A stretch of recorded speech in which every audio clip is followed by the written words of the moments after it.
Hello, and today I'm going to talk to you about my culture of microworms. Here is my culture, and you can see them crawling up the side of the container.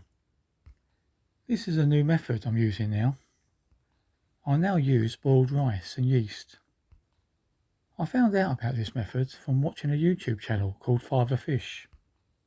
I will put a link to the channel in the description below.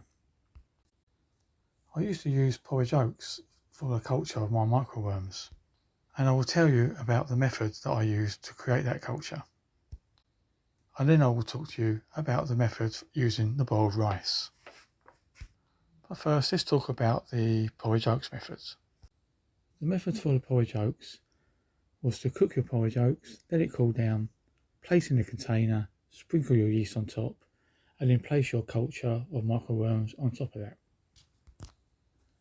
Now the method for the boiled rice is basically the same. You just boil your rice, let the rice cool down, sprinkle your yeast on top, then place your microworms culture on top. Now the reason I like the boiled rice method better is because it lasts longer and also it doesn't smell as bad. So now you're probably asking yourself, where do you get the microworms to start your culture? Well, I got mine from Amazon, but you can also get them from eBay. Unfortunately, I can't show you how the microworms were delivered. I didn't have a YouTube channel at the time, and so I never videoed it. They turned up in a sealed plastic bag. To get the worms out of the bag, you just cut the bag and squeeze them out onto your rice. Okay, let's go back to the beginning. You'll need a container. Now I use these long containers. In the lid, I drill 4 little holes for the oxygen to get into the container. You only want small holes because you don't want no flies or gnats getting in and ruining your culture. Now you place your boiled rice into the container once cooled down, and then sprinkle the yeast on top. And you place your culture of microworms on top.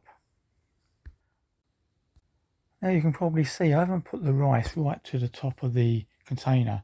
This is because this is a test for me, and I only want to do a little bit to see if this method worked, and it did. So next time I will do my culture using the boiled rice, I will put a lot more rice in this container.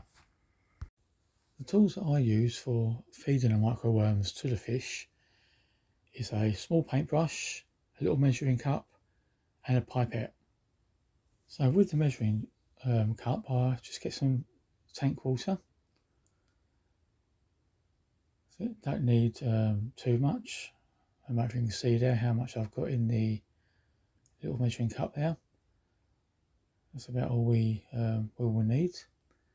Okay, so now I'll take the lid off the container, and with the small paintbrush I will try and get as many of these little microworms on the brush as I can, which, to tell the truth, isn't very hard. There's millions of them, and just place them into the measuring cup. Do this a couple of times. This depends on how many fish and how many microworms you want to get out. Obviously some water will be on your brush as you go in for second or third time. If some water goes into that container, not to worry. If it gets too much, you can just drain some out if too much water gets in the bottom. But it does help just to keep it nice and moist in there. And you can see all the yeast there on top of the rice. And then I'll place the lid back onto the container, and I'll go and wash my paintbrush in the sink under the tap. Now I'll clean the paintbrush. I'll put it on the side there, and I'll tilt the measuring cup using the paintbrush underneath, and the microworms will then wiggle their way down into the corner. Using the pipette, I'll just squeeze the top, put it in there and release, and that sucks up all those little microworms. Now I'll feed them to the fish just by squeezing the top of the pipette and letting them drop out. This is a good food source for the fish. After you've finished feeding them with infusoria, the next stage is getting onto the microworms, and then we'll be eventually feeding them onto the baby brine shrimp. This is a close-up of the microworms in the little measuring cup. There's plenty of worms in there to feed your newly hatched fish fry.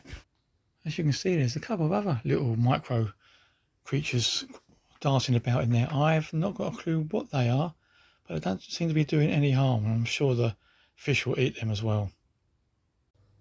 This is a close-up of the microworms on the rice itself. As you can see, they're shimmering as they're moving around. These are really small ones at the moment. And then as they get bigger, they start to crawl up the sides of the container. Just make sure you don't run out of yeast, and they will keep on multiplying.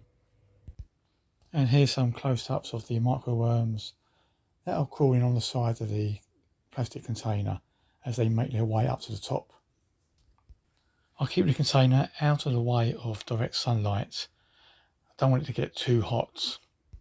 And the other thing I do is also make sure it doesn't get too wet down the bottom, or when I put the paintbrush into the water and scooping those microworms off, obviously some water drips down.